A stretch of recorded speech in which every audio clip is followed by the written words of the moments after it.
Bismillahirrahmanirrahim. Assalamualaikum warahmatullahi wabarakatuh. Alhamdulillah. Nahmaduhu wa nasta'inuhu wa nastaghfiruh. Wa na'udzu billahi min syururi anfusina wa sayyiati a'malina. May yahdihillahu fala mudilla lahu wa may yudlil fala hadiyalah. Asyhadu an la ilaha illallah wahdahu la syarikalah wa asyhadu anna Muhammadan abduhu wa rasuluh la nabiyya ba'dah. Allahumma salli wa sallim wa barik ala sayyidina Muhammadin wa ala alihi wa sahbihi ajma'in, amma ba'.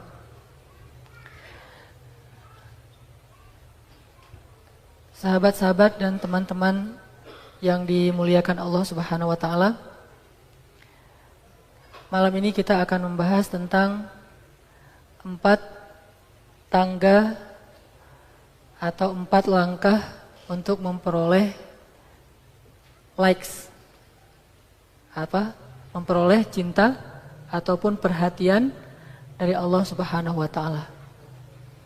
Kayak mention yang disebar di sosial media bahwa tren kita saat ini, dan ini bukan hanya tren anak muda sih, udah lintas umur sebetulnya.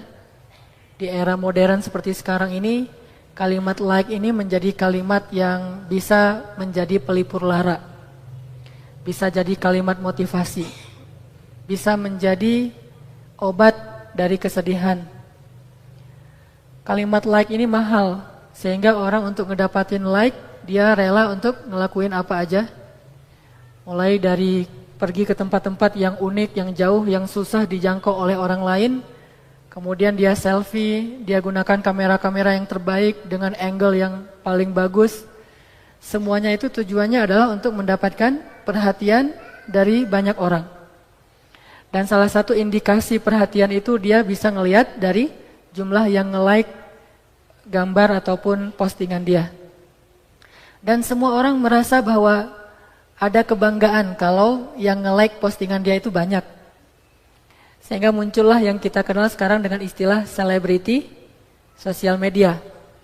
Bahkan kadang selebriti sosial media inilah yang lebih banyak fans followersnya daripada selebriti yang sifatnya seniman. Dan ini sekarang mulai menggeser kedikdayaan media-media yang bisa disebut sama-sama modern, tetapi dia sudah mulai agak ditinggalkan karena kesibukan orang, udah gak sempat lagi duduk di depan televisi, sehingga informasi, entertain, segala macam itu bisa dia dapatkan dengan sosial media dan seterusnya. Nah, seiring dengan itu manusia mulai pengen eksis, tapi eksisnya pengen di hadapan manusia yang lain. Pengen lebih terkenal, pengen lebih banyak yang tahu, pengen lebih banyak yang memperhatikan.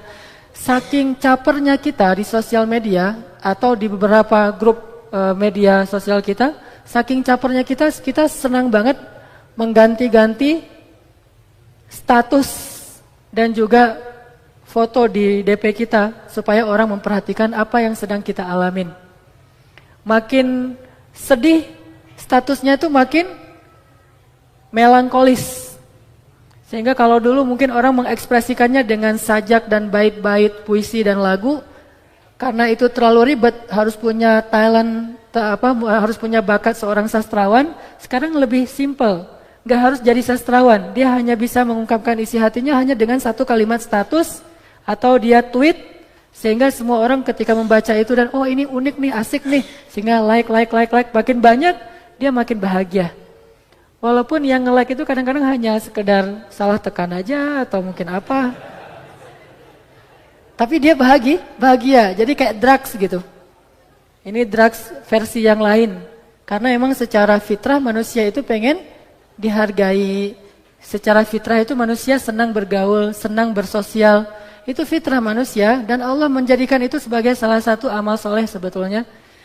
Bahkan Allah menyebutkan di dalam surat Al-Hujurat itu ayat tentang sosial media, itu kan surat Al-Hujurat banget ya. Jadi yang senang sosial media kalau nggak hafal surat Al-Hujurat itu belum sejati tuh.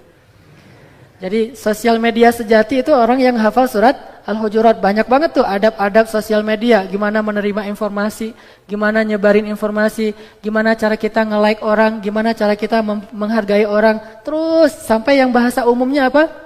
Inna khalaqnakum min dzakarin wa unsa wa ja'alnakum syu'uban wa qabaila lita'arafu. Ta'arafu kalau dalam bahasa sosial media itu adalah dia mulai masuk ke dalam daftar-daftar.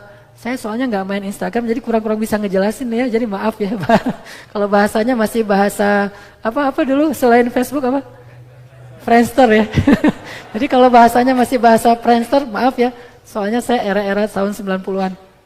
Jadi yang masuk ke daftar Friendster-nya itu atau Facebooknya, Instagram dan tweetnya itu kan makin banyak dia makin kenalan, saling sharing, saling tukar gambar, saling berbagi informasi dan seterusnya. Ini namanya ta'arafu. Ta'arafu dalam bentuk yang lebih modern dan lebih mungkin kalau bahasa anak sekarang lebih anak muda atau lebih gaul. Nah, artinya semua dilakukan demi bisa mendapatkan perhatian, kalau perlu penghargaan dari manusia. Kita perlu muhasabah juga, termasuk dakwah shift juga gitu. Kita terus memikirkan gimana caranya biar dakwah ini bisa mendapatkan perhatian dari banyak anak muda, kemudian di-like sama anak muda karena memang mereka senang ke masjid, mendengarkan ilmu dan seterusnya. Tapi kadang kita lupa bahwa kita itu kurang caper sama Allah. Kita itu kurang caper sama Allah. Jadi kita sekarang pengen belajar gimana biar bisa caper sama Allah. Biar dapat perhatian Allah, udah gitu nanti dapat likes dari Allah, kalau perlu dapat komentar dari Allah. Komennya Allah apa? Ulaika humul mu'minuna haqqa. Mereka tuh mukmin sejati tuh kata Allah. Atau Allah komen lagi, ulaika humus shadiqun. Mereka tuh benar tuh imannya tuh. Yang lebih keren lagi komentarnya, radhiyallahu anhum wa radu'an. Allah ridho banget sama dia dan dia juga ridho sama Allah. Kita pengen itu tuh, pengen dapat perhatian Allah, kemudian dapat Allah mau nekan tombol like kepada kita. Kalau perlu Allah cinta sama kita, udah gitu nanti Allah komen yang hal-hal yang membuat kita semakin semangat di dalam Al-Quran dan hadis. Nah, ada 4 step yang perlu kita coba pelajari malam ini. Gimana how to get more likes from Allah Subhanahu wa Ta'ala. Agar kita bisa menjadi orang yang selalu diperhatiin Allah, disebut-sebut sama Allah. Jadi kalau bahasa Nabi mah, Allah kalau suka ke seorang hamba, maka Allah akan menyebut nama hamba itu di majelisnya. Allah akan bilang kepada Jibril, Jibril sini Jibril. Dipanggil Jibril sama Allah. Labbaika ya Rabbi wa sa'adai kata Jibril. Aku penuhi panggilanmu ya Allah. Ada apa ya Allah? Jibril, kamu bersaksi ya. Aku tuh cinta sama si fulan. Disebut nama kita. Nama kita yang ada di KTP, di kartu pelajar kita tuh nama itu yang dipakai tuh. Kecuali nama kita di KTP itu susah dibaca. Kenapa susah dibaca? Allah nggak rela ngebacanya. Soalnya namanya nama apa? Berhala. Namanya misalnya Dewi. Itu nggak bakalan di like sama Allah tuh. Jadi ganti namanya menjadi Aisyah misalnya. Ganti gimana Ustadz? Kan di KTP-nya namanya Dewi. Ganti panggilannya kunyah. Bukankah banyak sahabat itu namanya bukan nama yang kita kenal? Abu Bakar bukan nama aslinya.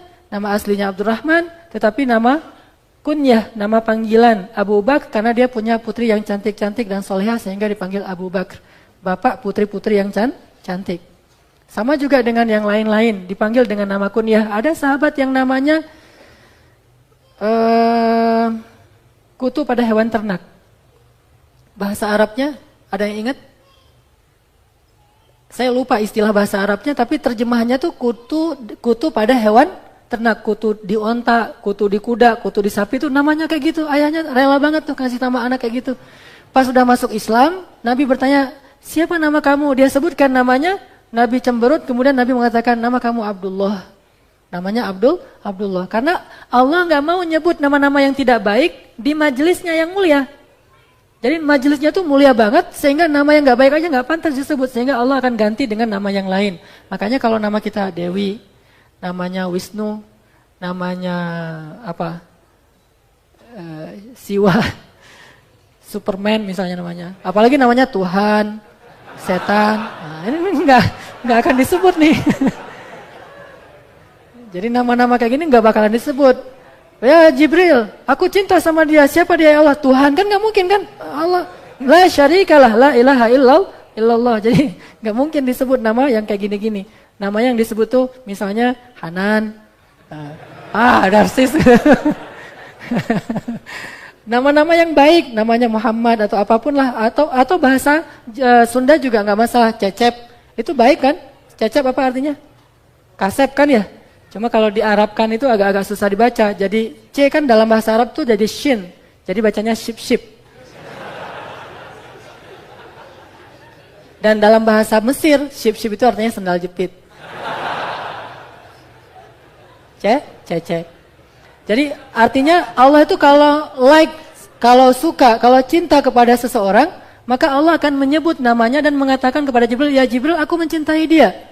Maka cintailah dia, itu ultimatum tuh dari Allah. Allah suruh malaikat mencintai dia. Sehingga Jibril mengatakan kepada malaikat yang lain, kumpul kalian semuanya. Ketahuilah sesungguhnya Allah mencintai fulan. Aku mencintai fulan, maka cintailah dia. Sehingga seluruh malaikat mencintainya. Malaikat turun ke dunia mengatakan kepada seluruh makhluk di dunia kecuali jin dan manusia. Sesungguhnya Allah mencintai fulan. Jibril mencintai fulan. Kami mencintai fulan, cintailah dia. Bahkan seekor ikan hud di dalam lautan pun mencintainya dan mendoakan kebaikan untuknya. Ini kalau Allah yang nge-like. Kalau manusia yang nge-like apa untungnya bagi kita? Nggak ada untungnya. Selain mungkin lebih ke jadi seorang selebriti dan seterusnya. Justru kalau misalnya dia nge-like karena kita berbuat dosa, misalnya nge-like gara-gara kita memperlihatkan aurat, justru makin besar kan dosa kita. Tapi kalau Allah yang nge-like, seluruh dunia itu akan benar-benar langsung jadi selebriti tuh. Sekali Allah nge-like kehidupan kita atau karakter kita, kesolehan kita, langsung Allah umumkan ke seluruh dunia kecuali jin dan manusia yang dihijabi dari informasi ini. Manusia pun Allah kasih beberapa orang yang Allah karomahkan, muliakan, Allah kasih tahu kepada dia. Kayak cerita kemarin Uwais Al-Qarni. Ketika Allah nge-like Uwais Al-Qarni, walaupun Uwais gak pernah ketemu Nabi, Allah kasih tahu, hai Muhammad, aku suka sama dia tuh. Sehingga akhirnya Nabi mengatakan kepada para sahabat, dia itu dicintai Allah, diistijabah doanya oleh Allah. Akhirnya Umar dan Ali ngejar-ngejar Uwais. Ketika ketahuan Uwais ini dikejar-kejar Rasul dan sahabat, seluruh penduduk Yaman ngejar-ngejar Uwais sampai dia lari ke Irak. Sampai ketahuan meninggalnya dalam perang Siffin antara Ali dan Muawiyah. Itu pun ketahuan pas sudah dicari-cari di antara mayat atau syuhada. Artinya kalau Allah nge-like seorang hamba, maka seluruh makhluk juga akan nge-like dia sebagai orang yang baik. Dan didoakan. Doa orang-orang, makhluk-makhluk yang tidak akan ditolak oleh Allah Subhanahu wa Ta'ala. Jadi pengen didoain sama hewan-hewan yang ada di sekitar kita. Didoain oleh burung, didoain oleh ikan, didoain oleh bahkan ulat dan dut. Kalau kata hadisnya, dut itu ulat yang di dalam tanah yang kecil banget, ngedoain. Semuanya itu berdoa untuk kita. Apa doanya? Allahumma gfir lahu, Allahumma arhamhu. Allahumma gfir lahu, Allahumma arhamhu. Ya Allah ampuni dia, ya Allah ampuni dia, ya Allah. Jadi kita sehari-hari itu dapat ampunan terus dari para malaikat dan makhluk Allah yang ngedoain ampunan kita. Warhamhu, ya Allah sayangi dia, sayangi. Sehingga setiap hari itu sayangnya Allah kepada kita tuh nambah. Kenapa? Gara-gara kita udah ngedapetin like dari Allah. Makanya kita pengen belajar ini nih.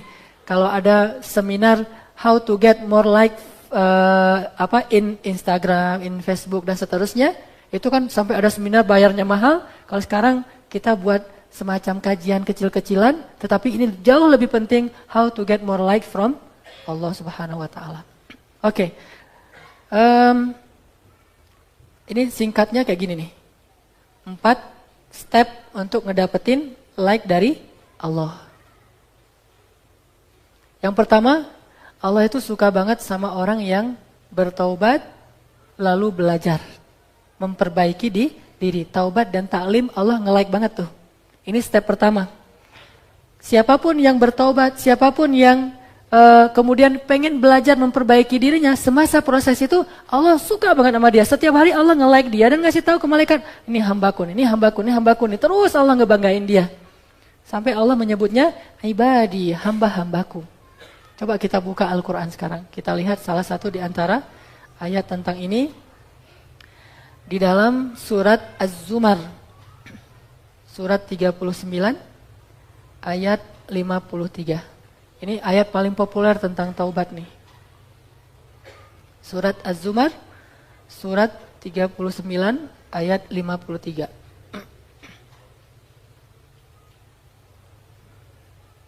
A'udzu أعوذ بالله من الشيطان الرجيم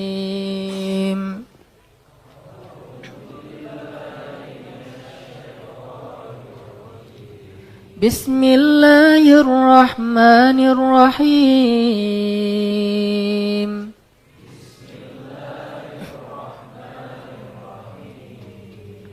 قل يا عبادي الذين أسرفوا على أنفسهم لا تقنطوا من رحمة الله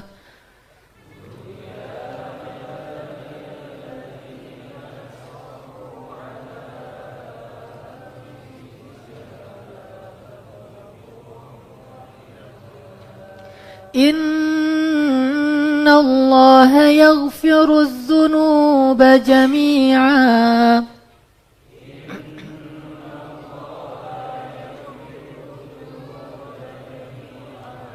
إنه هو الغفور الرحيم.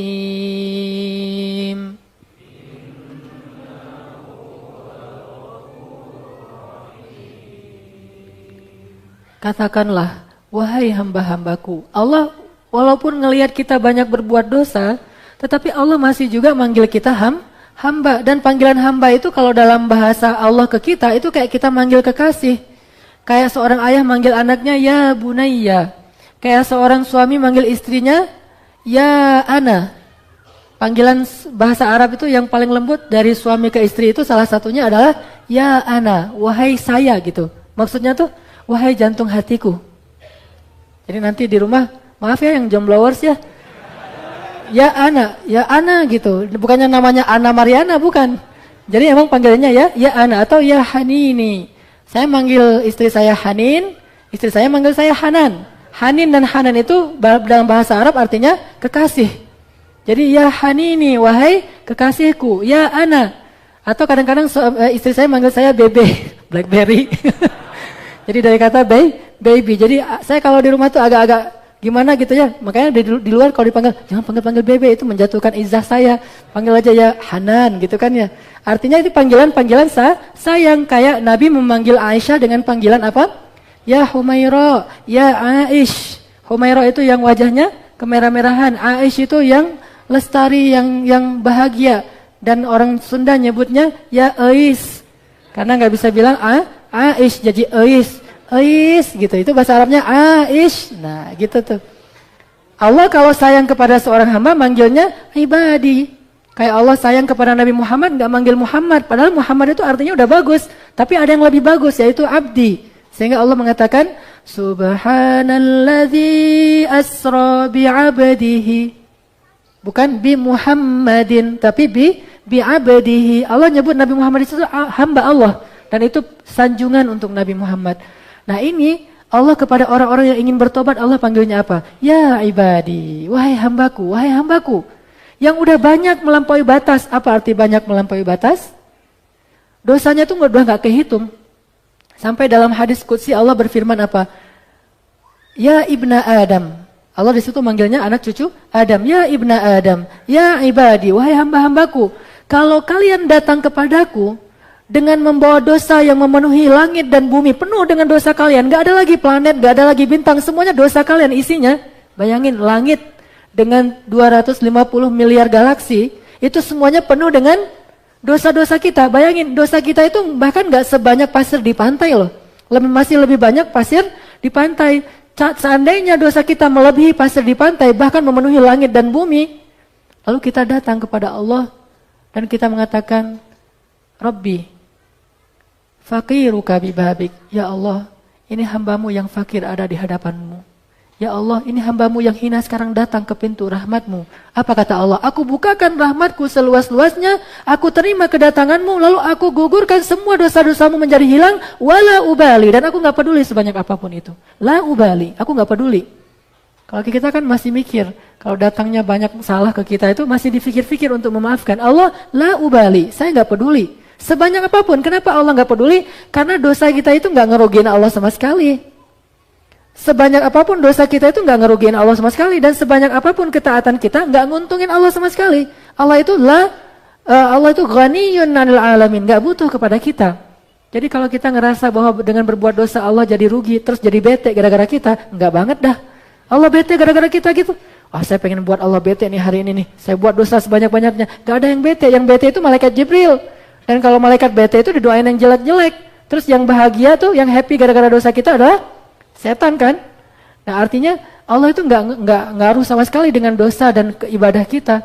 Makanya Allah nggak peduli dengan dosa-dosa kita. Allah hanya peduli dengan ngapain kita datang kepada Allah. Nah datangnya kepada Allah itu adalah dengan datang ke masjid. Jadi ketika kita datang dari rumah kita membawa dosa yang lebih banyak daripada langit dan bumi, kita datang ke pintu rumah Allah Subhanahu wa taala, Allah itu seperti menyambut, gimana bahasa hadisnya? Allah menyambut orang yang datang untuk bertobat itu kayak gimana? Seperti seorang kekasih menyambut kekasihnya yang datang dari jauh setelah sekian lama tidak bertemu. Itu gimana? Ada yang pernah nyambut kekasih? Kayak film Rangga gitu ya, nyambut ADC kan dulu gitu-gitu ya. Datang dari mana tuh? Dari Amerika, terus ADC edisi kedua segala macam. Tapi saya cuma ngomong-ngomong doang ya, jadi belum pernah nonton juga. Artinya nyambutnya tuh kayak gimana gitu. Atau saya ngerasain ketika saya datang dari Mesir, waktu itu karena emang ibu saya udah meninggal, jadi saya datang pulangnya tuh ke rumah istri saya di Jawa Timur. Itu disambut, itu disiapin segala macam makanan tuh disiapin, kemudian juga kamar tuh disiapin, segala macam pokoknya disambut di terminal. Waktu itu saya datang dari Jakarta, terus naik bus ke Bojonegoro waktu itu, disambut subuh-subuh itu udah pada ngumpul di terminal, jadi kayak nyambut orang jamaah haji gitu. Kan luar biasa ya. Itulah penyambutan kepada kekasih yang lama gak ketemu. Gimana Allah? Jadi ketika ada seorang yang datang ke masjid, bayangin ya, ketika antum datang ke Masjid Al-Latif nih, bayangkan, dan itu benar. Allah berdiri di pintu masjid, nyambut kedatangan kita. Ahlan ibadi, sini ibadi. Langsung diampunin. Ketika kita masukkan langkah kita ke masjid, udah habis dosa kita. Kayak gitu cara Allah menyambut, nge-like orang-orang yang datang untuk membersihkan dirinya kepada Allah. Ada lagi satu kisah yang pernah saya sampaikan dulu. Di zaman Rasul pernah dalam satu mukhayyam. Mukhayyam itu camp militer ya. Jadi Nabi lagi buat camp militer gitu, mau berjihad. Ada beberapa ribu para sahabat prajurit berkumpul di tanda-tanda yang sangat banyak, dan tentunya bawa beberapa orang perempuan untuk juru masak, juru rawat segala macam. Nah ada seorang ibu ngebawa anaknya di camp militernya Rasul. Anaknya berusia sekitar 3 tahun 4 tahun gitu, hilang di tengah-tengah camp militer. Dan waktu itu mereka sedang berhadapan-hadapan dengan musuh. Hilang beberapa hari nggak ketemu, sehingga ibu ini panik banget tuh. Ngasih tahu ke Rasul, ya Rasulullah anak saya hilang, saya nggak bisa kerja, anak saya kemana ya Rasulullah, dan segala seterusnya. Nabi nyuruh para sahabat untuk mencari anak ibu ini. Terus pada nyari, beberapa hari nggak ketemu, ibu ini nangis, dia sangat takut kehilangan anaknya, jangan-jangan anaknya diculik atau lari ke musuh sehingga dibunuh dan seterusnya. Tiba-tiba dalam keadaan yang lagi tegang gini, anaknya ketemu oleh seorang sahabat, dibawa ke tenda Rasul. Di tenda itu ada ibu tadi yang lagi nungguin anaknya. Ketika si ibu ini ngelihat anaknya dari jauh, langsung ibu inilah lari untuk memeluk anaknya. Jadi eng gitu ya, diperlambat gitu ya. Terus lari, terus ibunya nangis, anaknya nangis, ibu anakku, terus dipeluk. Dalam keadaan sangat terharu, lalu para sahabat yang hadir di situ semuanya menangis. Lalu Nabi bertanya, mal buka, kenapa kalian menangis? Kata Nabi kepada para sahabat, ya Rasulullah, bukauna lihanini hadhil Ya Rasulullah, kami menangis karena kasih sayang ibu ini kepada anaknya yang begitu luar biasa. Memeluk anaknya erat, menangis luar biasa sehingga kami terharu ya Rasulullah. Lalu tiba-tiba Rasulullah bertanya kepada mereka, bagaimana menurut kalian, apakah ibu yang seperti ini, yang begitu sayang kepada anaknya, akan melemparkan anaknya ke dalam api neraka? Ke dalam api maksudnya? Lalu kata para sahabat, tentu tidak ya Rasulullah, bagaimana mungkin dia akan melemparkan anaknya ke dalam api, sementara dia sangat menyayangi anaknya. Kata Rasul, sesungguhnya Allah lebih mencintai orang yang bertobat daripada ibu ini kepada anaknya. Gak mungkin Allah ngelemparin orang yang bertobat itu ke dalam api neraka. Cukup dia bertobat aja, belum beramal apa-apa, Allah udah memasukkan dia ke surga. Apa contohnya? Seorang pembunuh yang membunuh 100 orang, bahkan yang ke-100-nya orang soleh banget, dibunuh sama dia karena gara-gara dia pundung. Tanya ke orang itu, Syekh, saya ini udah bunuh 99 orang, bisa gak bertobat? Kamu ini udah banyak dosa, masih banyak ngomong, udah pergi sana, marah-marah gitu kan, akhirnya dibunuh sekalian. Mati itu orang yang ke-100, datang ke bukan ahli ibadah sekarang, ke ahli hikmah, ulama. Beda jawaban ulama dengan ahli ibadah. Datang ke ulama, tanya, ya Syekh, saya ini udah bunuh 100 orang dan yang ke-100-nya orang yang solih, ahli ibadah. Apakah saya diterima taubatnya? Janganlah kamu berputus asa dari rahmat Allah. Semuanya diterima taubatnya oleh Allah. Tapi dengan syarat kamu jangan lagi tinggal di sini, pergilah untuk memperbaiki diri. Taklim, cari tempat-tempat yang hijrah intinya. Hijrah ke tempat-tempat yang baik. Di tengah jalan dia meninggal, malaikat aja bingung, debat, coba lihat. Ternyata perselisihan bisa terjadi di antara malaikat, apalagi manusia. Manusia itu hal yang wajar. Beda mazhab nih, malaikat nih. Yang satu mazhabnya ke neraka, yang satu lagi mazhabnya ke surga. Tarik menarik, ini saya bawa nih. Enak aja, dia kan udah taubat, tapi kan dia belum beramal. Taubatnya juga belum benar. Terus Allah mengatakan, coba kalian ukur. Ukuran bumi yang dia tinggalkan dengan yang dia tuju. Dan Allah di sini nge-like dia, sehingga Allah mendekatkan dia ke negeri yang dia tuju. Sehingga ketika diukur jadi lebih dekat ke negeri yang dia tuju, akhirnya dia dibawa oleh malaikat ke surga. Nggak beramal, cukup taubat aja, itu Allah udah nge-like dan menjaminkan untuk dia surga. Belum beramal. Kemarin dari cerita seorang sahabat kita dari Briges, beliau ikut acara zikir akbar di masjid kita, Masjid Agung kemarin tuh yang kita adain. Alhamdulillah, mudah-mudahan kita husnuzon beliau sudah mau bertaubat karena udah mau ikut acara zikir, nangis bareng dengan Ustadz Arifin Ilham. Tapi selang beberapa lama kemudian, baru beberapa 2 minggu yang lalu, saya dengar dari Kiki juga, dia ketembak sama aparat karena emang dia punya kasus di masa lalu sebelum dia bertaubat, akhirnya meninggal. Ini mirip banget nih dengan cerita dalam hadis. Udah bertobat tapi belum sempat beramal. Belum jadi ahli ilmu seperti kita di Masjid Al-Latif. Belum mungkin juga ahli tahajud. Tapi udah mau bertobat, masih proses. Itu aja Allah udah terima dan langsung dijanjikan surga. Dan mudah-mudahan kita doakan saudara kita itu termasuk seperti yang ini nih. Walaupun belum sempat banyak beramal, tapi niatnya bertobat itu Allah udah nge-like langsung tuh. Tinggal kita bilang, astagfirullahaladzim ya Allah, saya pengen memperbaiki diri. Meninggal saat itu juga, udah selesai. Udah cukup itu untuk kita untuk masuk ke dalam surga. Terus gimana dengan dosa membunuh saya? Udah cukup. Gimana dengan dosa zina? Udah cukup. Gimana dengan dosa narkoba? Udah cukup. Tinggal ngatain, astagfirullahaladzim, Allah nge-like banget kalimat itu. Jadi kalau kita posting istighfar kita ke Allah, Allah pasti nge-like. Gak ada cerita di posting lama Allah kok gak nge-like ya. Gak ada itu. Jadi kalau kita nge-posting istighfar sekarang juga orang nge-like. Jadi ayo kita bareng-bareng kita ucapkan istighfar. Astaghfirullahalazim. Semoga Allah Subhanahu wa taala menerima istighfar kita dan nge-like kita termasuk di antara ahli surga. Ada lagi kisah seorang laki-laki di zaman Rasul, anak muda juga nih. Dia baru saja berzina. Ini juga pernah saya kisahin, dia berzina, udah berzina nyesel, biasalah habis gitu baru nyesel ya. Bukan nyesel duluan baru nanti mikir-mikir, ini udah dilakuin terusnya nyesel. Tapi penyesalannya tuh dari hati, bukan penyesalan yang tobat-tobat gitu kan. Ini benar-benar tobat dari hati. Udah gitu dia datanglah ke masjid, dia mandi, dia wudhu, dia datang ke masjid, sholat asar berjamaah. Tapi jangan lihat kisah ini dari sudut pandang fikih ya. Kok nggak dikisas sih? Saya nggak tahu lah ini kapan terjadinya. Mungkin sebelum turunnya ayat tentang kisos yang jelas dirajam. Nah, dia datang ke masjid, sholat asar berjamaah di saf pertama, nangis dalam sholat asarnya karena dia nyesel banget dengan dosa dia. Akhirnya setelah selesai sholat, dia datang ke Rasul, ya Rasul, halaktu ya Rasul, halaktu. Ma ahlakaka, saya celaka ya Rasul, saya celaka. Kenapa celaka? Kata Rasul, saya sudah mempergauli seorang perempuan, saya sudah berzina ya Rasulullah. Rasulullah langsung sedih mendengar cerita itu. Tidak lama kemudian Nabi tersenyum, ya Rasul kenapa tersenyum? Nabi bertanya, apakah engkau sholat berjamaah bersama kami?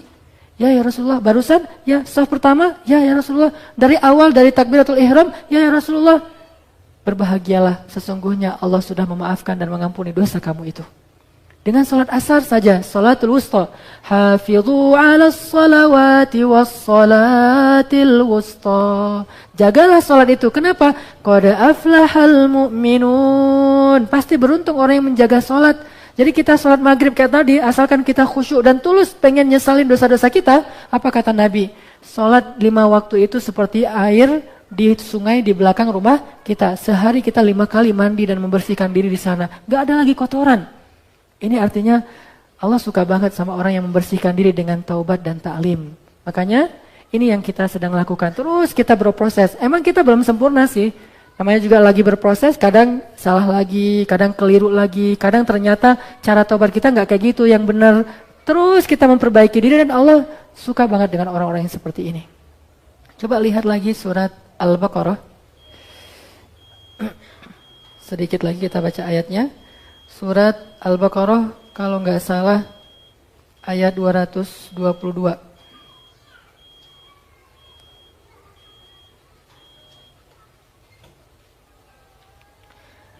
Bismillahirrahmanirrahim.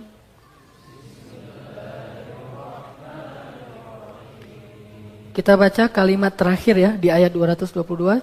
Innallaha yuhibbut tawwabin wa yuhibbul mutatahhirin.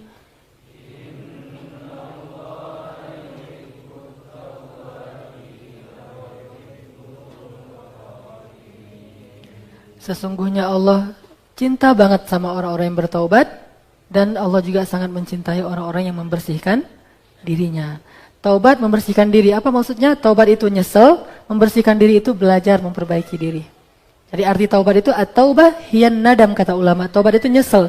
Jadi kalau kita nyesel aja dengan dosa kita, itu Allah udah suka sama kita tuh. Ditambah lagi, kita pengen membersihkan diri. Baik, bismillahirrahmanirrahim. Teman-teman sekalian,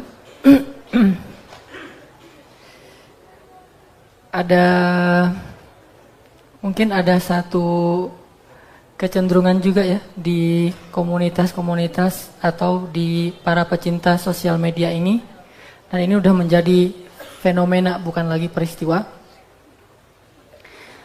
bahwa kalau kita misalnya ngeposting foto ataupun video-video kita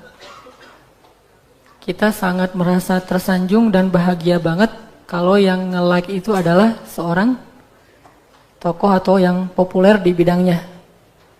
Contoh misalnya, saya nge-posting foto saya tentang lagi ceramah gini, terus yang nge-like itu adalah, misalnya nih, yang nge-like itu adalah seorang ulama besar internasional, itu saya akan merasa sangat bangga karena yang nge-like itu adalah seorang tokoh.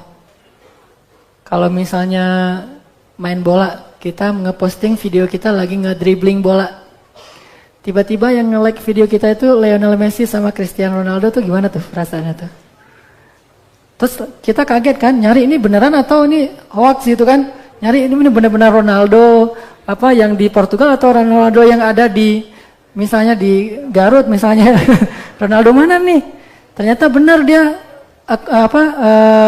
akunnya Ronaldo asli, bukan manajernya, sehingga kita akan mungkin di capture tuh like-nya Ronaldo sama Lionel Messi itu kita capture, udah gitu kita posting lagi kan ya, karena bangga. Gitu juga kalau misalnya kita nyanyi di kamar mandi terus direkam, kan suka orang nyanyi di kamar mandi itu direkam, yang nge-like-nya itu misalnya Maher Zain. Oh, itu gimana tuh kalau yang musiknya nasyid, kalau yang genrenya hip hop siapa tuh? Gitulah. Kalau saya mah suka hip hop yang apa? Hip hop yang tentang Palestina, tentang Suriah, hip hop nasyid. Atau yang nge-like-nya itu misalnya kalau lagi apa kita nyanyi gitu, yang nge-like-nya Ayah Doni kan tuh. Atau main skateboard yang nge-like-nya misalnya Pevi Permana dan seterusnya dan seterusnya. Ini yang nge-like selain Allah Subhanahu wa taala adalah malaikat Jibril. Jibril itu bukan makhluk biasa, itu Allah aja nyebutnya ruh. Dan dia tuh solehnya tuh udah soleh banget, sangat luar biasa, mulia. Jadi orang siapa yang bisa ketemu Jibril tuh merasa bangga banget.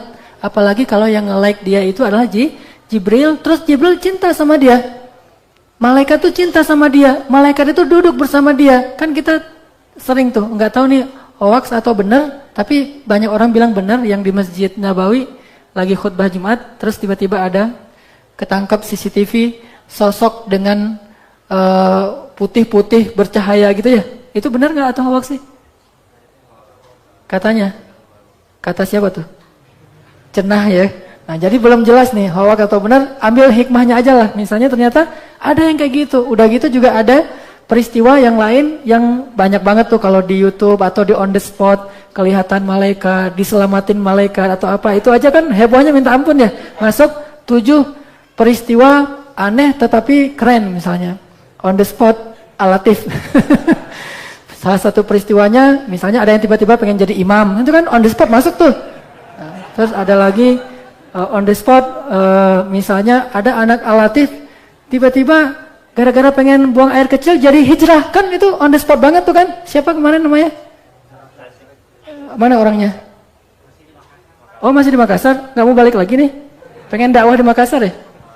Oh akur sama ayahnya, jadi dia jadi betah di Makassar. Nah kan masuk on the spot Al-Latif nih, 7 anak pemuda hijrah yang paling fenomenal. Kalau kemarin tuh salah satunya ada Kang Iqbal yang juga ikut bareng kita, yang tatuannya banyak pas ikut Qiyamul Lail. Beliau masuk di antara kalau nggak salah 7 cerita hijrah paling fenomenal di Indonesia. Salah satunya Kang Iqbal. Artinya itu kalau misalnya malaikat sampai kayak gitu tuh kan luar biasa. Malaikat mau duduk bersama kita, jalan bersama kita, kita aja yang ngelihat. Coba kalau kita ngelihat bakalan lari kan? Nah, untungnya kita nggak ngelihat itu bareng kita terus loh. Seandainya kita ngelihat dia seperti sosok laki-laki yang putih-putih semua bercahaya, jalan bareng kita. Kita, ya antum lah. Kepedean kalau bilang kita gitu ya. Maksudnya orang-orang yang bertobat, orang-orang yang akhlaknya baik, ibadah dan seterusnya itu disamperin oleh malaikat. Apa bukti hadisnya? Rasulullah mengatakan bahwa Allah setiap hari itu mengutus malaikat-malaikat khusus. Kalau dibilang khusus itu berarti bukan malaikat biasa. Malaikat biasa aja udah luar biasa, gimana lagi yang khusus. Malaikat-malaikat khusus diutus di muka bumi berjalan-jalan di turukot. Turukot itu kalau bahasa kita gang-gang. Di gang-gang kecil tuh malaikat pada nyebar di seluruh bumi, nyebar untuk mencari majelis ilmu dan majelis zikir. Mereka cari mana rumah yang disebut nama Allah, mana rumah yang dibacain Al-Quran surat Al-Baqarah, mana masjid-masjid yang ramai dengan para pemuda. Apalagi para pemuda, malaikat suka banget. Buktinya banyak sekali kisah-kisah anak-anak muda yang dinaungi malaikat dan seterusnya itu luar biasa. Makanya mana masjid-masjid, ternyata ketemu di jalan Cendana, jalan Sanintan, ada Al-Latif. Malaikat tuh saling seru menyeru, gitu hadisnya. Kalau mereka ketemu majelis zikir, apalagi di dalamnya banyak orang-orang hamba Allah, anak muda pula, maka mereka akan mengatakan kepada malaikat yang lain, halummu ilayya, sini, manggil-manggil malaikat, semuanya menaungi mereka ngumpul. Kemudian mereka mendengar apa yang kita ucapkan, apa yang kita lakukan. Mereka perhatiin, mereka dengerin. Lalu Allah bertanya kepada para malaikat, wahai malaikat, siapa yang sedang kalian saksikan itu? Hambamu ya Allah, apa yang mereka lakukan? Mereka sedang menyebut namamu, mengingatmu. Lalu Allah bertanya, wahai malaikat, apa yang mereka minta? Malaikat mengatakan, mereka meminta surgamu ya Allah. Allah bertanya, apakah mereka pernah melihat surgaku? Kata malaikat, tidak pernah ya Allah. Bagaimana seandainya mereka pernah melihat? Mereka pasti tidak akan berhenti untuk memintanya ya Allah. Lalu Allah bertanya lagi, apa yang mereka takutkan? Kata malaikat, mereka takut neraka ya Allah. Kata Allah, apakah mereka pernah melihat nerakaku? Kata malaikat, tidak pernah ya Allah. Bagaimana kalau mereka pernah melihat? Pasti mereka akan menangis dan tidak akan pernah bangun dari sujud untuk meminta ampun kepadamu. Wahai malaikat, bersaksilah kalian semuanya. Sungguh aku telah mengampuni dosa mereka dan aku jamin mereka di antara ahli surga. Itu kalau Allah udah nge-like, malaikat nyari orang-orang yang Allah like tadi tuh. Terus mereka ngumpul, manggil malaikat-malaikat yang lain. Terus apa kata malaikat? Salim, Allahumma salim, Allahumma salim. Ya Allah selamatkan mereka. Sehingga Allah menjamin mereka habis semua dosa-dosanya, dijamin gak akan masuk neraka dan akan menjadi min ahlil jannah, ahli surga. Kan enak banget nih. Gara-gara duduk di sini gak jauh-jauh, cuma datang sebentar, duduk, nongkrong, rame-rame, ketemuan teman-teman, ketawa-ketawa kita aja tuh. Malaikat senang ngelihat kita ketawa-ketawa di masjid. Kalau ada orang gak senang kita ngelihat kita ketawa-ketawa di masjid, ini agak dipertanyain nih. Malaikat aja senang, masa orang gak senang kan ya? Malaikat senang ngelihat kita ketawa-ketawa di masjid. Dan Allah mengutus para malaikat untuk mencari itu. Sebagaimana iblis juga ngutus pasukannya untuk mencari yang buruk-buruk di muka bumi. Ada kisah tuh, iblis ngutus pasukannya karena waktu itu iblis ngelihat langit itu cahayanya tuh beda dengan biasanya, halilintar, cahaya yang begitu banyak. Kalau kayak di kutub tuh kayak aurora gitu. Pokoknya kejadian di langit itu nggak kayak biasanya. Sehingga iblis ini merhatiin langit. Kenapa ya? 10 tahun terakhir ini langit udah susah ditembus. Itu kan di surat Al-Muluk kan ya. Sejak datang Nabi Muhammad, langit itu tertutup rapat bagi iblis dan pasukannya sehingga susah ditembus. Dulu kan mereka suka tongkrongin langit tuh. Para jin itu dulu suka nongkrong di pintu-pintu langit, tapi nggak boleh masuk. Jadi mereka nongkrongnya tuh di luar. Nah, jadi yang suka nongkrong-nongkrong di jalan di luar yang nggak jelas gitu tuh, nah itulah. Karena malaikat nggak nongkrong di jalannya langit, nongkrongnya di dalam langit. Makanya pas pas malaikat Jibril sama Nabi naik ke langit, kan diketuk-ketuk tuh pintu langit. Tapi jangan bayangin kayak kita ngetuk pintu ya. Pokoknya diketuk pintu langit dan malaikat penjaga langit itu bertanya, "Man?" Kata Jibril, "Ana Jibril." Terus kata malaikat itu, "Sama siapa kamu datang?" "Sama Muhammad." "Apakah dia diizinkan masuk?" "Ya, dia diizinkan masuk." Baru dibuka pintu langit. Saking rapatnya, jadi susah banget lewatin langit itu. Dulu gampang keluar masuk, sehingga jin itu duduk di dalam teras-teras langit itu ngedengerin apa yang terjadi. Dan kalau ada berita dari langit, mereka membawa ke bumi, kemudian disusunlah rencana. Jadi ibaratnya ada peperangan, udah ketahuan rencananya mau ngapain. Maka disusunlah rencana untuk menghalanginya. Sejak Nabi Muhammad datang, itu tertutup rapat. Dan iblis bingung, ini kenapa nih langit ketutup rapat terus ya selama 10 tahun. Akhirnya kata iblis kepada pasukan jin, "Menyebarlah kalian ke seluruh gang-gang yang ada di bumi. Carilah apa yang terjadi di bumi, kebaikan apa yang sedang terjadi di muka bumi sehingga pintu langit tertutup rapat. Kalau kalian nggak tahu, maka cukuplah kalian bawa masing-masing satu genggam tanah dari tempat-tempat yang kalian datangi." Tersebarlah jin ke seluruh dunia, ngambil tanah-tanah dari tempat yang mereka datangin. Tanah di daerah Bandung diambil, tanah dari mana-mana, semua jin bawa datang kemana? Ke tengah lautan, karena singgasana jin itu ada di tengah samudra. Dibawalah ke hadapan sang maharaja mereka, yaitu iblis. Tanah-tanah ditaruh, berbagai macam ditulis, ini tanah dari sini, ini tanah dari sini. Nggak gitu-gitu amat juga kali. Pokoknya dari berbagai macam negeri. Nah, apa yang dilakukan iblis? Ditanya, apa yang kalian saksikan? Nggak ada ya raja, ya iblis, nggak ada yang kami saksikan, kami nggak ngerti apa yang terjadi. Kalau gitu bawakan tanah-tanah dari yang kalian kunjungin. Dibawakan, dicium sama iblis. Buang, cium tuh semuanya. Ketika dia mengambil tanah dari Makkah, dia mencium tanah Makkah, dia mengatakan, "Aku mencium aroma kenabian dari tanah ini." Di mana kamu dapatkan ini? Dari Mekah, wahai iblis. Maka pergilah kalian ke sana semuanya, halangi dia untuk berdakwah. Mulailah kekacauan di kota Makkah sampai Nabi ke Taif itu diusir. Itu kerjaan siapa? Kerjaan iblis. Sampai Abu Talib wafat, Nabi mau dibunuh, terus Nabi lari ke Taif, di Taif juga diusir. Itu gara-gara iblis udah mengendus aroma kenabian dari tanah Makkah. Kalau nggak percaya cerita ini, baca dalam tafsir Ibnu Katsir, kisah di dalam surat Jin dan Al-Ahqaf. Banyak banget tuh kisahnya. Jadi dengan tanah aja dia tahu, karena tanah itu bersaksi.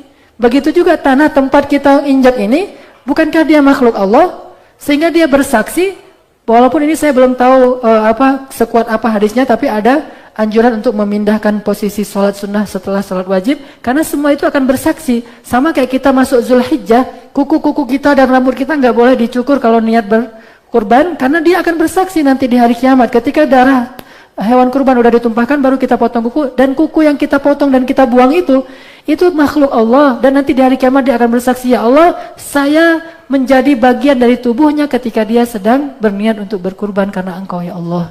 Semuanya bersaksi untuk kita. Jadi di mana kita bertaubat?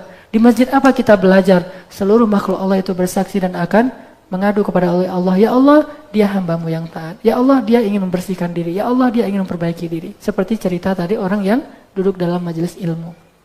Terus Allah tanya kepada malaikat yang tadi naungin majelis ilmu.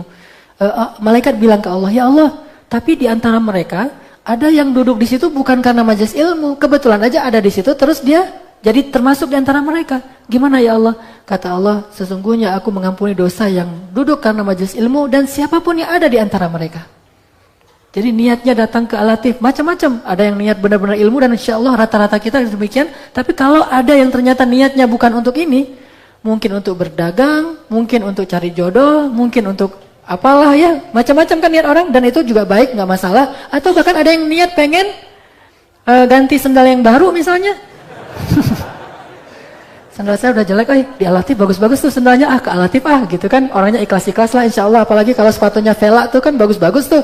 Vela asal beli sepatu baru hilang aja tuh ceritanya. Nah jadi karena di Al-Latif tuh ada cowok soleh, dan dia sepatunya bagus terus, dan kalau dicuri insya Allah nggak akan dosa, soalnya dia orangnya ikhlas. Kan gitu enak tuh. Curilah, ngambil dari Al-Latif. Nah, niatnya itu doang, asalkan dia duduk di dalam masjid Al-Latif, belum kan dia harus lihat suasana dulu kan, ngelihat sana, ngelihat sini, ini kira-kira nyamannya kapan. Itu aja Allah ngampunin dosa dia. Maka yang ada niat kayak gitu, kembalilah kepada Allah, dan insya Allah menjaminkan surga untuk kita gitu. Tapi insya Allah semuanya niatnya soleh. Baik, itu yang pertama, taubat dan taklim. Ada yang lebih tinggi dari itu. Selain udah niat nyesel dengan dosa-dosanya, kemudian dia ingin belajar, step yang kedua, yang lebih Allah cintai lagi daripada yang pertama. Ini lebih Allah cintai lagi. Like-nya tuh lebih banyak dari Allah, adalah orang yang setelah belajar, kemudian dia beribadah kepada Allah, dia memperbaiki akhlaknya. Sehingga ketika ada sahabat nanya, ya Rasulullah, ayyul a'mal ahabba ilallah. Amal apa sih yang paling Allah suka? Kata Nabi, as-salatu ala waktiha. Salat tepat waktu. Apalagi ya Rasul? Birrul walidain. Berbuat baik atau berbakti kepada kedua orang tua. Dan saya singkat dengan istilah ibadah dan akhlak. Dan ibadah itu bukan hanya salat. Nanti ada beberapa ibadah yang lain yang Allah suka banget ngelihat hambanya yang kayak gini. Sehingga ketika seorang hamba berdiri salat, kenapa kita nggak boleh jalan di depan dia? Haram hukumnya. Bahkan kalau memang seandainya sama-sama paham, itu boleh dipukulin tuh sebetulnya. Tapi kan nggak enak ya, mau mukulin karena dia belum paham. Sebetulnya itu dipukulin. Kenapa? Dosa besar melintasi orang yang sholat. Dan dosa juga kalau sholat nggak membuat sutra. Karena kalau kita sholat nggak buat sutra, orang ngelewat dia dosa, kita berkurang pahala sholat kita. Kecuali darurat banget. Atau sutranya itu sutra manusia yang sedang sholat juga di depan kita dengan syarat dia membelakangi kita. Dia bisa jadi sutra. Tapi kalau kita lagi sholat tiba-tiba dia pindah, kan susah kan? Dia pindah, gimana ya? Maju dikit, udah ada sutra lagi depan, pindah lagi, gitu aja terus kan, agak aneh-aneh juga tuh. Ya udah kalau kayak gitu, la yukallifullahu nafsan illa usaha. Yang penting udah ada dulu. Atau kita taruh tas kita, tapi jangan taruh HP. Ntar pas sujud bangun, mana HP saya? Kan nggak enak juga. Taruh barang-barang yang besar yang bisa kita ketahuan. Ini namanya sutra. Kenapa nggak boleh ngelintasin orang sholat? Karena kalau kata Nabi gini, seandainya kalian tahu apa yang di hadapan orang sholat, kan gitu ya? Apa yang di hadapan orang sholat? Allah langsung gini di hadapan orang sholat, dan Allah tersenyum kepada dia, Allah kasih rahmat kepada dia. Ketika kita sholat, itu Allah berhadapan-hadapan sama kita tuh. Sebelah kanan kita adalah surga, sebelah kiri kita adalah neraka, di belakang kita adalah dosa-dosa, di hadapan kita Allah. Jadi Allahu Akbar, Allah ngelihat langsung. Pas kita bilang, Alhamdulillahi Rabbil Alamin. Tuh, hambaku memuji aku. Ar-Rahmanir Rahim. Hambaku menyanjungku. Maliki Yaumiddin. Benar banget kata-kata hambaku tuh. Iyyaka na'budu wa iyyaka nasta'in. Bagi hambaku apa yang dia minta. Kan gitu kan ya? Artinya Allah ngerespon kita banget. Sehingga gak boleh dipotong orang lagi sholat dengan cara ngelintasi. Cuma sering juga, kalau kita yang sholat dan ada yang lintasin dekat dengan kita tahan pakai tangan kan? Saya pernah tuh kan, saya ceritain di Masjid Istiqomah, saya lagi sholat sunnah, ada yang lintasin saya giniin, disalamin sama dia. Jadi agak-agak unik juga tuh orang. Mungkin karena belum paham. Pernah juga saya lagi sujud, dilintasin, dikirain itu Masjidil Haram, main lintasin aja. Saya tahan pakai tangan saya, ditendang tangan saya. Karena dia marah, ini apa-apaan sih orang jalan, sholat aja nggak usah ngalangin orang. Aneh gerakan sholatnya, bid'ah apa segala macam. Mungkin dia nggak ngerti. Ditendang kaki saya, tangan saya jadi nggak khusyuk sholatnya. Jadi sebel gara-gara. Nah ini juga pernah kejadian kayak gitu. Berarti iman saya juga belum khusyuk. Jadi sholat masih kepengaruh oleh tendangan manusia. Ini hal-hal yang kayak gini nih. Artinya kenapa nggak boleh dilentasin? Karena ada Allah di hadapan kita. Walaupun kita nggak mengatakan Allah itu bertempat, tetapi Allah menyaksikan banget hamba yang sedang sholat. Bukan hanya sholat, nanti juga tilawah Al-Quran. Nih amalan yang Allah suka banget dari hambanya itu tilawah. Jadi kalau kita lagi bertilawah Al-Quran, kata Nabi, Allah mendengar hamba yang bertilawah Al-Quran seperti seorang tuan yang mendengar budak perempuannya bernyanyi. Itu harus difahami dengan kultur Arab ya. Karena kalau kita memahami dengan kultur kita, apa asiknya ya? Biasa aja karena kita nggak ngerti kan gimana feel-nya seorang tuan ngelihat budak perempuannya yang suaranya bagus, sengaja dibeli karena suaranya bagus, terus nyanyi. maka tuannya tuh akan diam aja memperhatikan nyanyian budak perempuannya. Dan Allah lebih dari itu memperhatikan orang yang sedang tilawah. Jadi pas kita buka mushaf tuh, kita lagi duduk gitu, habis main skateboard capek, terus duduk kan, tilawah gitu kan ya. A'udzubillah, Allah langsung dengerin gitu, hambaku lagi tilawah nih. A'udzubillah. Apalagi kalau tilawahnya pakai irama kurdi, itu Allah suka banget tuh. Hadisnya apa Ustadz yang kayak gitu-gituan? Ada hadisnya. Apa hadisnya? Ketika Abu Musa al-Ash'ari, Abu Musa itu sahabat yang suaranya tuh paling bagus. Ketika Abu Musa al-Ash'ari baca Al-Quran dengan suara yang paling lembut, dan di antara 7 irama itu kan kurdi salah satu yang paling lembut selain soba ya.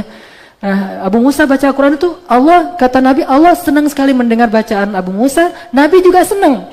Bahkan malam itu langit penuh dengan cahaya para malaikat. Turun semuanya untuk mendengarin bacaan Abu Musa. Dan bukan hanya malaikat, bukan hanya Allah, bukan hanya Nabi. Awan juga menaungi Usaid bin Hudayr, sahabat Ansar yang baca Al-Quran di bawah pohon korma.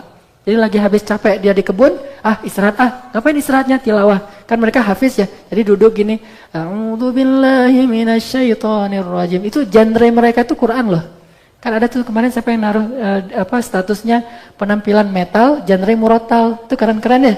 Penampilan tuh metal, genrenya murotal. Jadi lagi nongkrong santai gitu. Bismillahirrahmanirrahim. Dia baca ayat, baru beberapa halaman dia baca, kok makin mendung, lihat loh, kayak mau hujan. Penuh awan di atas, Usaid bin Hudayr.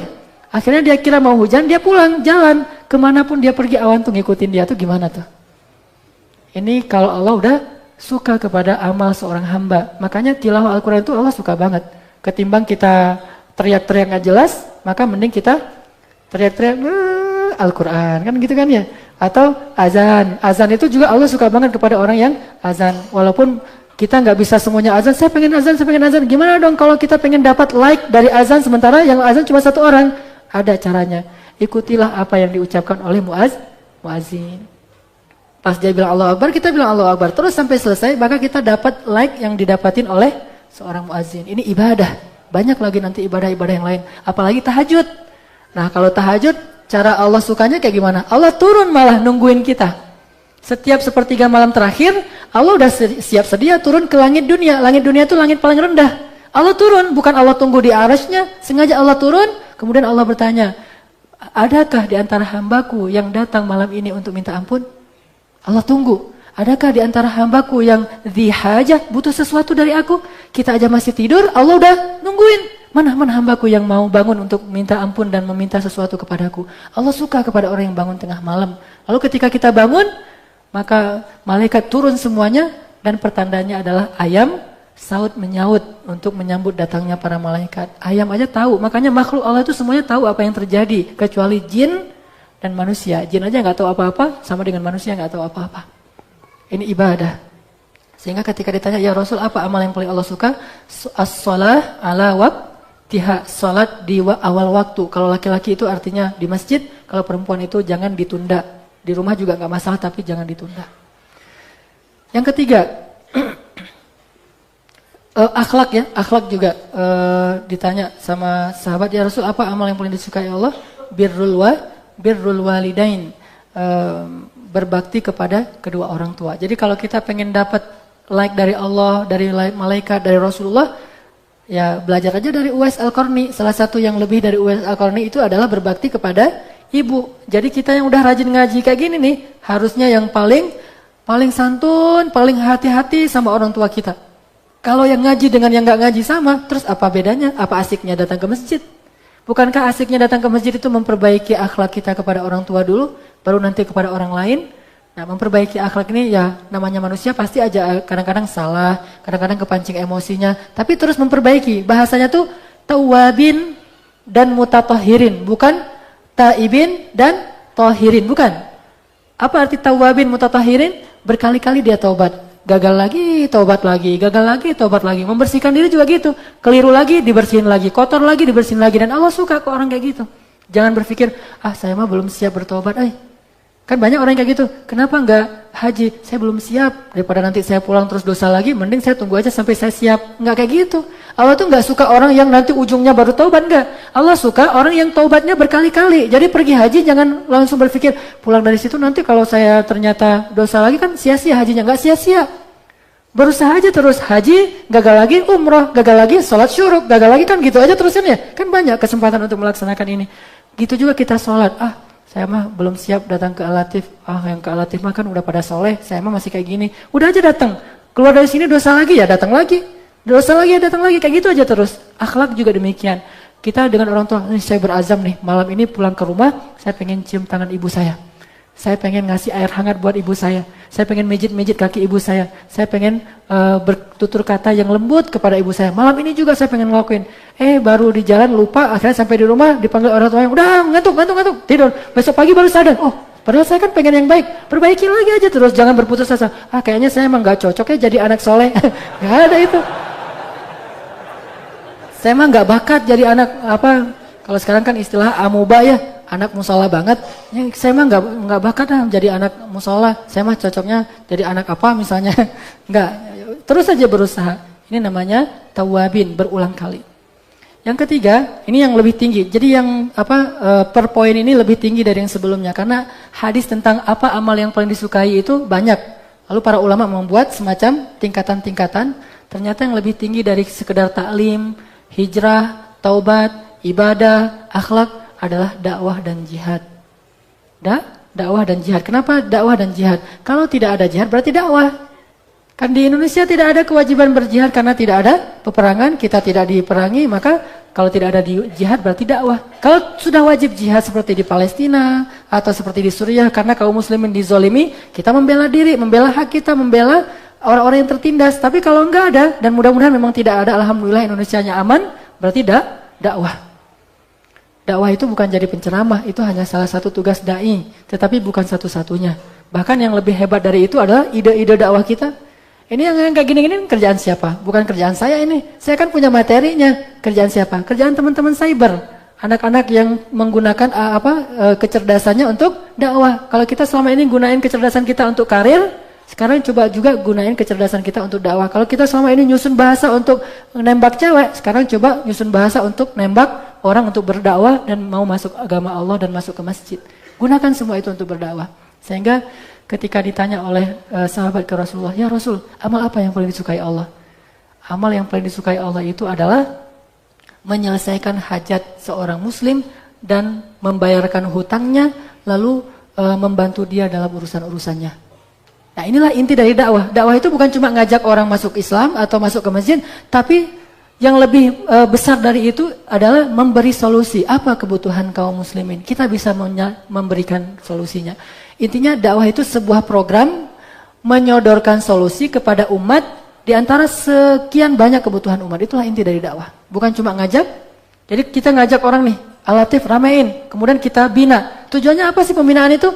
Bukan itu nggak sama dengan taklim. Kalau taklim membina, menambah ibadah, tapi kalau tarbiyah itu apa yang bisa kita lakukan untuk bangsa ini sehingga kita ada di muka bumi ini cuma sementara tapi bermanfaat.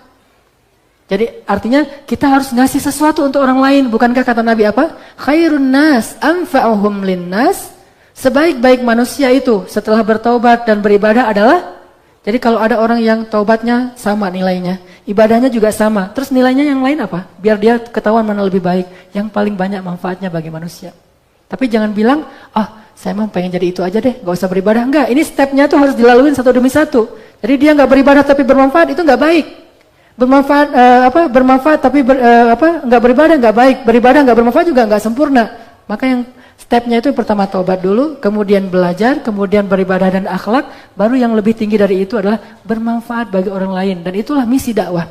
Jangan berpikir misi dakwah itu sekedar tabligh. Tabligh hanya salah satu varian dakwah. Jangan pikir misi dakwah itu cuma Ihya'us Sunnah. Ihya'us Sunnah itu hanya salah satu varian dakwah. Makanya saya senang ya ngelihat banyak kelompok dakwah ya kan, misalnya tabligh ngajak orang ke masjid.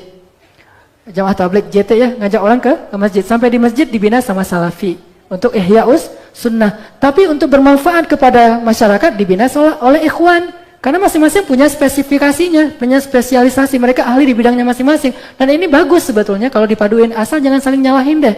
Jangan saling ngejatuhin, jangan saling jelek-jelekin, jangan saling bilang sesat.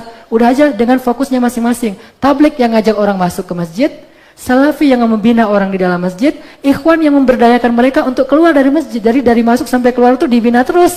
Kan gitu kan konsepnya. Nah sekarang yang udah masuk ke masjid nih, ngapain lagi nih? Dibina, kita undang ustadz-ustadz yang dari berbagai macam gerakan dakwah dan kita nggak fanatik dengan salah satunya. Setelah itu, kalau kita udah dibina di Al-Latif, terus keluar ngapain? Ini yang sedang kita coba bentuk dalam tarbiyah. Apa yang bisa kita lakukan untuk bangsa ini? Karena kita udah fokus di anak muda, kita bisa ngasih solusi apa sih untuk masalah-masalah anak muda? Pertama kita harus tahu dulu masalahnya apa. Jangan-jangan kita kasih solusi yang nggak dibutuhkan kan ya? Berarti kita harus paham realitas ini yang kita belajar dalam tarbiyah sebetulnya. Kita pengen ngasih solusi, walaupun kita bukan orang yang paling baik, bukan yang paling sempurna, hanya sebagian cahaya yang kita ingin terangi di dalam umat Islam ini. Nah ini namanya dakwah. Sehingga kata Nabi, sesungguhnya berjalan bersama seorang saudaraku untuk menyelesaikan hajatnya, itu lebih aku suka daripada itikaf 1 bulan di masjid ini. Masjid apa? Masjid Nabawi. Artinya ibadah. Ibadah itu baik, tapi ada yang lebih baik. Apa yang lebih baik? Memberi solusi bagi orang yang membutuhkan. Menyelesaikan hajat orang yang membutuhkan. Membayarkan hutang orang yang berhutang.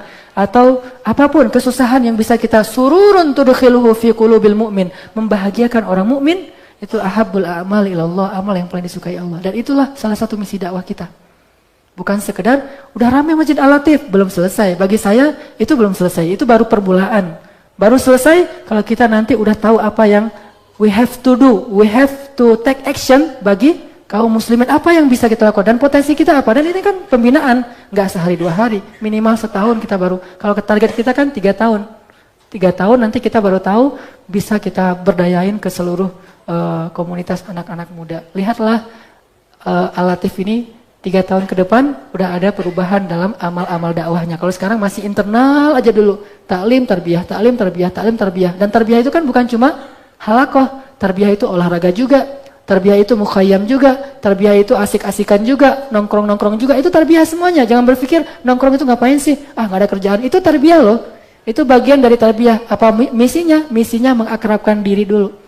Karena kalau udah akrab baru ketahuan, oh si ini dia lebih di sini, ini punya potensi, ini kan lewat keakraban. Saya baru tahu di sini ada Kang Dadang, tapi beliau udah pindah ke Jakarta. Beliau ini punya kemampuan dalam memahami step-step dakwah karena beliau pernah bekerja di sebuah organisasi misionaris Kristen. Jadi beliau tahu banget yang kayak gimana cara masuk yang juga bisa jadi input buat kita. Beliau juga ngerti bahasa Inggris, nanti mungkin bisa ngelatih bahasa Inggris. Terus kenal Benzo misalnya. Ternyata Benzo ini, mungkin ada yang lebih senior dari Benzo di sini yang saya belum kenal, seorang pendaki. Beliau tahu tentang survival. Kita pengen belajar survival tuh kayak gimana. Ketemu lagi si Fulan. Itu kan ketemunya, kenalnya lewat apa? Bukan lewat taklim loh. Kenalnya gara-gara berenang bareng, gara-gara jalan bareng, gara-gara main skateboard bareng, gara-gara lari bareng. Jadi kenal. Dari kenal itu jadi tahu potensinya. Dari tahu potensinya dibina, lalu diberdayain. Kayak gitulah tarbiyah. Itulah bedanya tarbiyah dengan taklim. Kalau taklim kayak gini, nggak saling kenal, kita ketawa-ketawa bareng aja udah gitu pulang. Bahkan ketemu di jalan juga nggak tahu ini siapa sih. Ustadz, jamaah yang di mana ya? Kan suka gitu kan ya? Suka nyapa saya di jalan misalnya atau ketemu di mana? Ustadz, oh ya, assalamualaikum, waalaikumsalam. Masih ingat saya? Ya pasti enggak lah. Jamaah di mana? Al-Latif. Apalagi Al-Latif kan ramai banget, jadi nggak kenal semua. Nah ini lewat tarbiyah itu butuh waktu, mukhayyam jadi tahu, fulan jadi tahu ini. Ternyata di sini banyak penulis, ternyata di sini banyak ini, banyak itu. Semuanya kita pasti punya, karena kata Nabi, An-nas ma'adin kama'adinidz zahabi wal fiddah. Manusia itu sebetulnya barang tambang. Artinya punya potensi seperti emas dan perak. Dakwah itu ke sana arahnya. Ini lebih di-like sama Allah daripada ibadah. Tetapi nggak boleh kita dakwah tapi ngelupain ibadah karena stepnya kayak tadi tuh, hijrah dulu, tobat dulu, belajar, ibadah, akhlak, dakwah. Kalau nanti memang ada waktunya, jihad, dan yang terakhir itu adalah istiqomah. Ini ada sedikit cerita tentang dakwah. Dakwah itu selain ngajak orang untuk masuk Islam memberi solusi. Ini cerita tentang jin lagi nih. Kan kalau masalah jin kan kita senang ya, apalagi dialog dengan jin, yang gitu-gitu deh.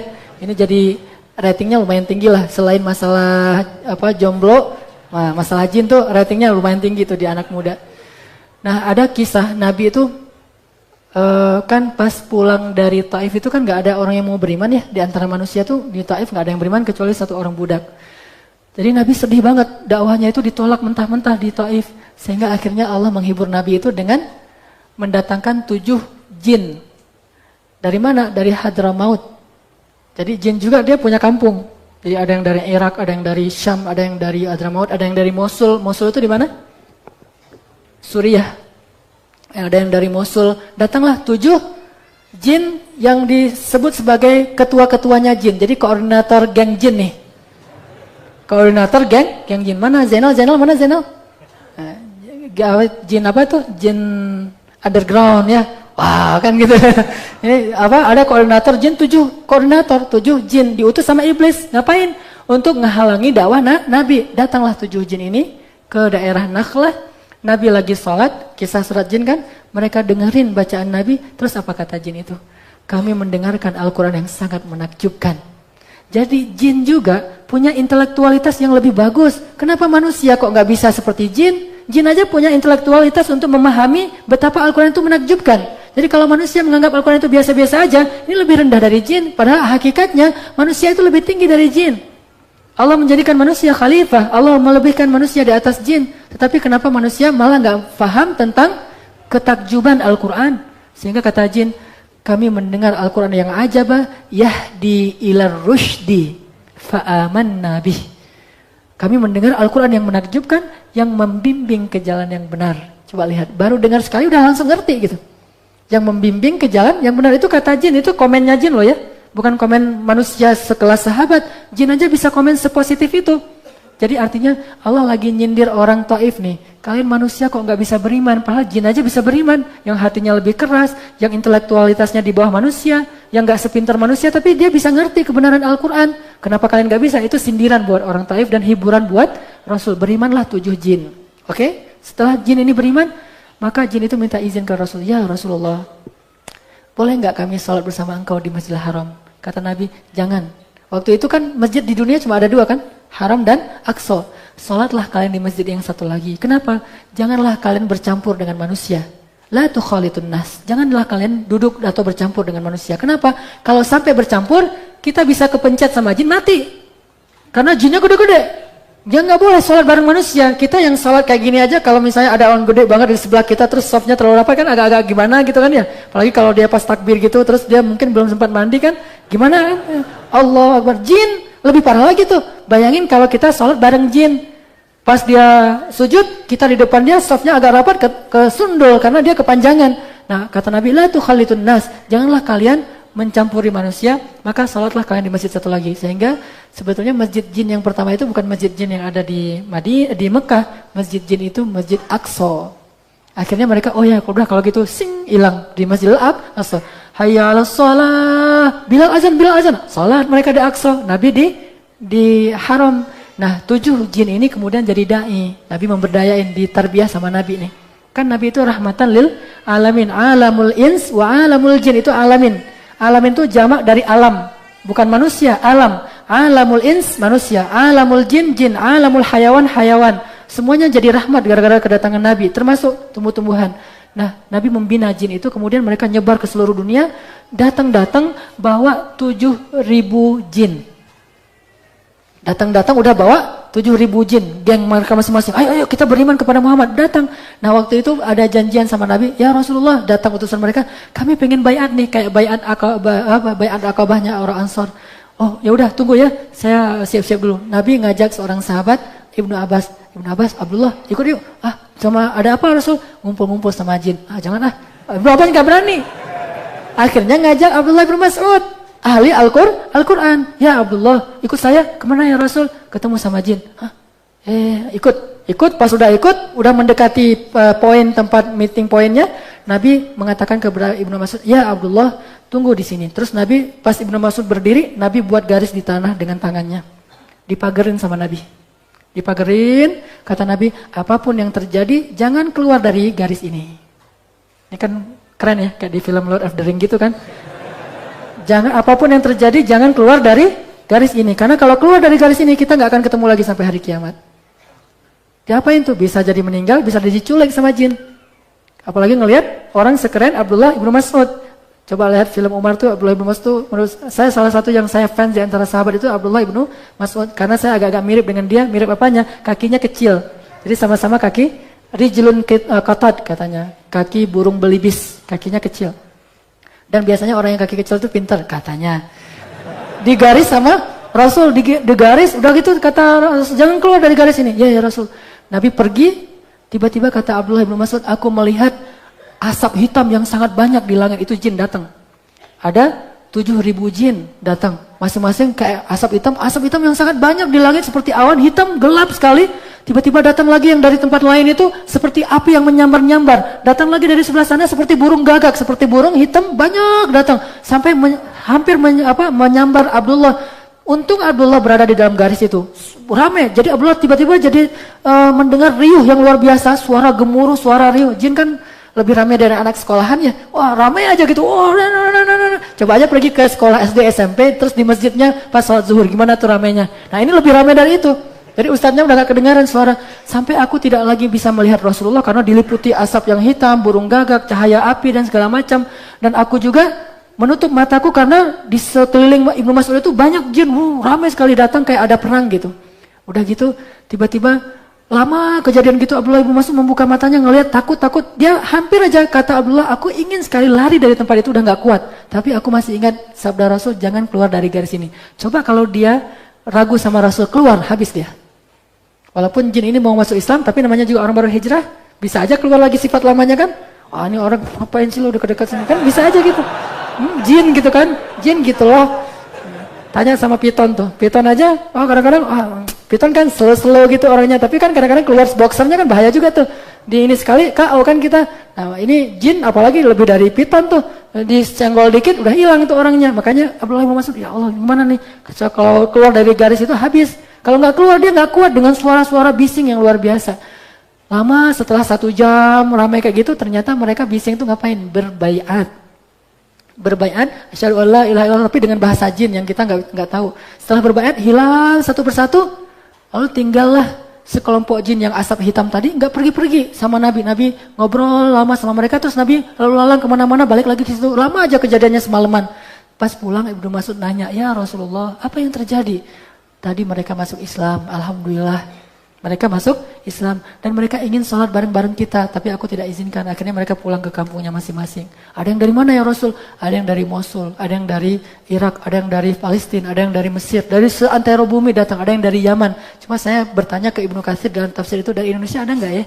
Enggak, kok nggak disebut gitu? Dari apa? Indonesi, gitu. Nggak ada ternyata, nggak ada jinnya di Indonesia, yang banyak hantu. Udah. Udah gitu rame gitu kan, udah sepi, tiba-tiba Ibnu Mas'ud tanya, terus yang tadi asap-asap itu kok nggak pulang-pulang tuh ngapain ya Rasul? Ternyata mereka itu lagi banyak curhat ke Nabi. Bayangin kayak gimana dakwah itu. Dakwah itu bukan cuma ngajak masuk Islam, tapi mendengar curhat, duduk bareng, nanti kasih solusi, itulah dakwah yang sebenarnya. Mereka curhat apa aja Rasul? Ada yang dizolimi sama temennya, akhirnya aku mendamaikan di antara mereka. Namanya jin, manusia aja bisa rame, apalagi jin kan ya lebih berpotensi untuk rame, saling menzolimi, didamaikan sama Rasul. Kan kalian udah masuk Islam, jangan kayak gitu-gitu lagi, itu mah jahiliyah. Oh ya Rasulullah maafin ya, salam-salaman. Ini jin nih. Udah selesai pulang gitu. Terus yang lain ya Rasul, ada juga yang masalahnya mereka ada kasus masa lalu tentang geng perang antar geng. Jadi masih harus disatuin nih antara geng ini dengan geng itu. Akhirnya berhasil nih. Kiki ini harus banyak baca surat Al-Jin nih untuk menyatuin antara XTC dengan Briges, mudah-mudahan jadi misi yang luar biasa. Itu kan salah satu misi dakwah kan. Gimana XTC dengan Briges bisa, manusia pasti lebih gampang untuk nyatuinnya, jin aja bisa, apalagi manusia. Akhirnya nyatu 2 geng itu pulang. Nah yang terakhir, ternyata itu jin yang di kampungnya lagi paceklik. Ada juga kasus kayak gitu tuh. Saya juga baca itu, ketawa-ketawa saya baca tafsir itu tuh. Oh gitu ya ternyata jin. Ada yang jin lagi musim paceklik di kampungnya. Sehingga mereka kehabisan makanan. Ya Rasulullah, kalau kami pulang kami makan apa ya Rasulullah?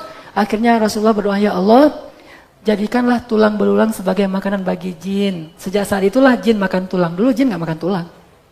Sejak saat itu jin makan tulang. Sehingga kata Nabi, kalau kalian menemukan tulang, maka janganlah kalian mengganggunya. Biarkan itu makanan jin. Karena kalau kita ganggu, dia ganggu kita.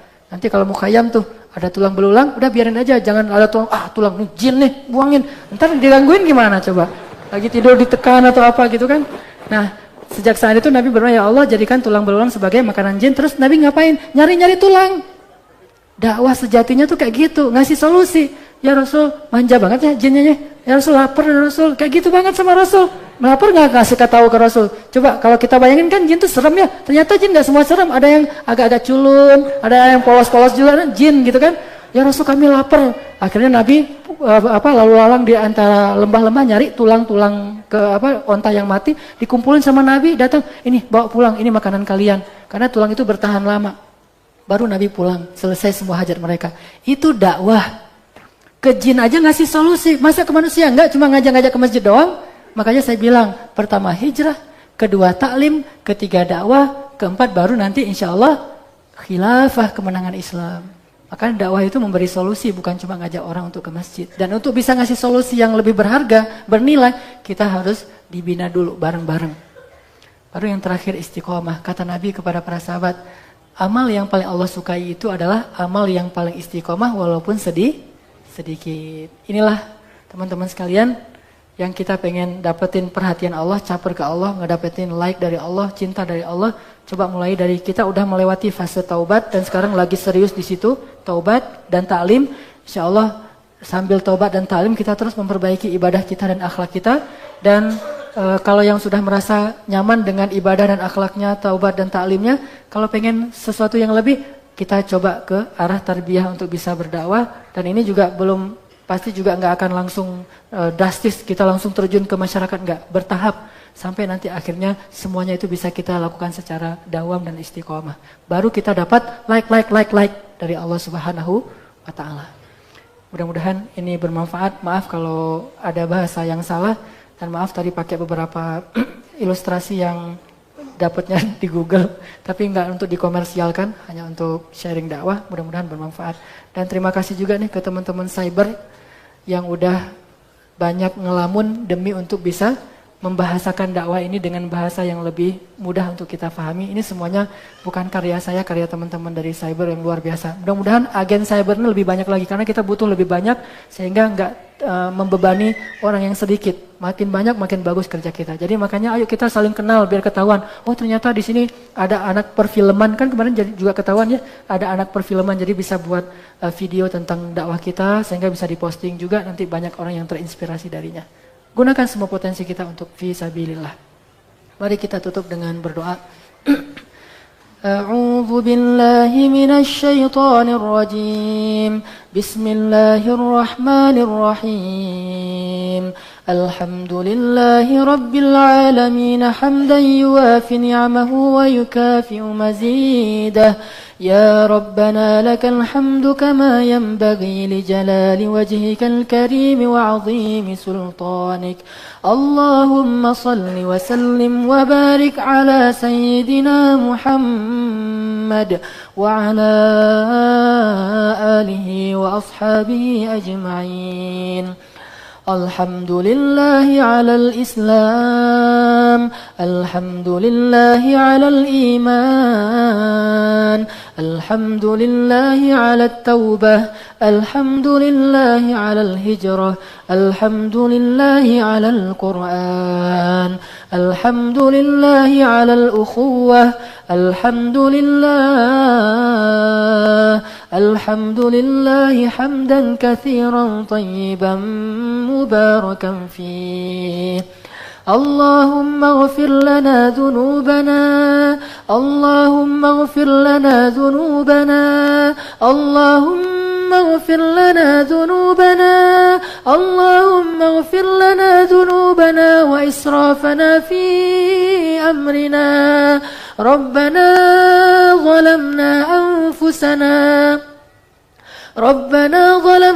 أنفسنا ظلما كثيرا اللهم لك الحمد ولك الشكر اللهم ظلمنا أنفسنا وإن لم تغفر لنا وترحمنا لنكونن من الخاسرين اللهم اغفر لنا ذنوبنا يا الله اغفر لنا ذنوبنا يا غفار اغفر لنا ذنوبنا يا غفور اغفر لنا ذنوبنا يا رحمن اغفر لنا ذنوبنا يا رحيم وتب علينا يا تواب اللهم اغفر لوالدينا اللهم اغفر لأمهاتنا اللهم اغفر لأمنا وارحمها وعافها واعف عنها وأكرم نزلها ووسع مدخلها واجعل قبرها روضة من رياض الجنة الجنة ولا تجعل قبرها حفرة من حفر النيران. اللهم اغفر لهما وارحمهما كما ربيانا صغارا. وارحمهما يا رحمن وارحمهما يا رحيم وارحمهما يا ودود وارحمهما يا لطيف وارحمهما يا أرحم الراحمين. اللهم اغفر لي إخواننا ولأخواتنا ولأزواجنا ولأولادنا ولبناتنا ولجميع المسلمين والمسلمات. اللهم إنا نسألك الهدى والتقى والعفاف والغنى. اللهم إنا نسألك علما نافعا وقلبا خاشعا ورزقا طيبا وعملا متقبلا. اللهم انصر الإسلام والمسلمين. اللهم انصر المجاهدين. اللهم وحد صفوفهم وسدد رميهم واشفي جرحاهم وارحم شهداءهم واجعلنا من المجاهدين والشهداء في سبيلك. اللهم حرر المسجد الأقصى المبارك من أيدي اليهود. اللهم ارحم أموات المسلمين في مسجد الحرام. اللهم ارحمهم وعافهم واعف عنهم. اللهم أفرغ عليهم صبرا. اللهم أفرغ على أهلهم صبرا. اللهم ارحم المسلمين. اللهم وحد صفوف المسلمين. اللهم اشفي صدور المسلمين. اللهم هب لنا من الصالحين.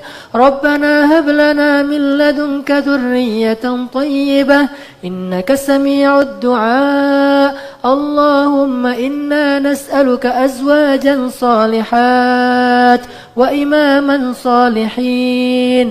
الله يا ودود يا ودود نسألك الود يا ودود. ربنا آتنا في الدنيا حسنة وفي الآخرة حسنة وقنا عذاب النار. بارك الله لي ولكم ونفعني وإياكم بهذه المواعظ إن شاء الله. سبحانك اللهم وبحمدك أشهد أن لا إله إلا أنت أستغفرك وأتوب إليك. والسلام عليكم ورحمة الله وبركاته.